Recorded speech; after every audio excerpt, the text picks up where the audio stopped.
Shresth Bharat, while you supported Tukde Tukde of Bharat, we are the party that is standing against your Soros army that is trying to destabilize India. Thank you, Speaker Sir, for giving me permission to speak in this important debate. This is a momentous occasion for the whole country when we are celebrating 75 years of a journey as a constitutional republic. Speaker Sir, if you look at our immediate neighborhood and contrast it to our experience, we are the only thriving constitutional democracy in our immediate neighborhood.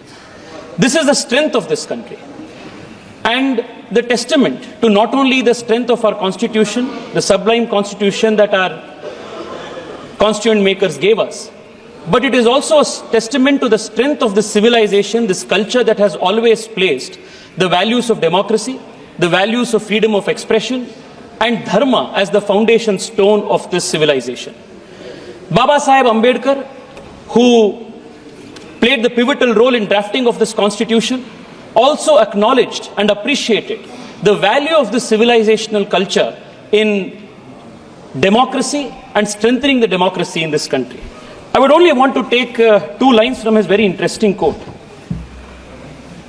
Baba Saheb Ambedkar expounds on how the Upanishadic principles of Aham Brahmasmi and Tattvamasi form the foundation, the theoretical foundation, the philosophical foundation of democracy. He says, if all persons are parts of Brahma, then all are equal and all must enjoy the same liberty, which is what democracy means.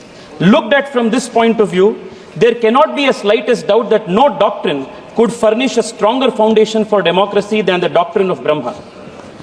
He also further goes and says, when Western students of democracy have spread the belief that democracy has stemmed either from Christianity or from Plato, and that there is no other source of inspiration for democracy, if they had known that India too had developed the doctrine of Brahmanism, which furnishes a better foundation for democracy, they would not have been so dogmatic.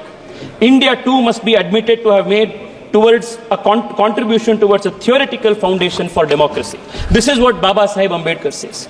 It was on this very philosophy that Prime Minister Narendra Modi has declared to the world that India is the mother of democracy. That is the strength of from where we derive that's the philosophical foundation from where we derive the strength for our constitution. Speaker Sir, this civilizational value of India, that we are a civilizational state, was implicitly addressed and appreciated in this constitution when India was referred to as Bharat in Article 1 of the constitution. Our constituent makers appreciated the millennia-old civilizational history and considered India to be a sacred geography. The Vishnu Purana said, Uttaram yat samudrasya himadraischeva dakshinam varsham tad bharatam nama bharati yatra santati.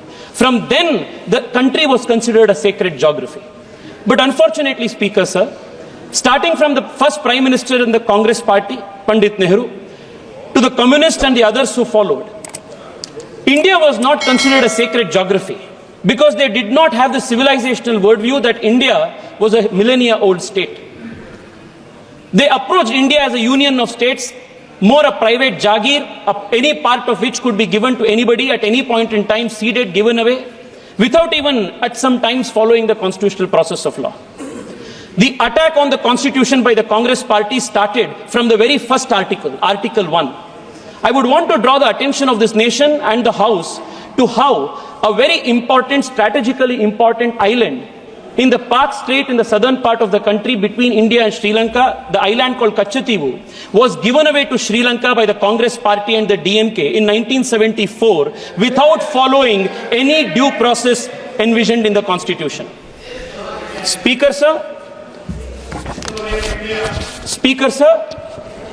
when Pandit Nehru was asked about this very important island called Kachativu, which falls in the Pak Strait, which was part of the then Madras presidency, belonging to Raja of Ramnad, Pandit Nehru says, I attach no importance at all to this little island and I would have no hesitation in giving up our claim to it.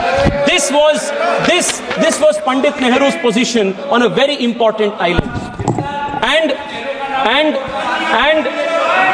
सुनना पड़ेगा गौरव भाई, सुनना पड़ेगा। आपके पीछे आपके historical पाप को आप सुनना पड़ेगा।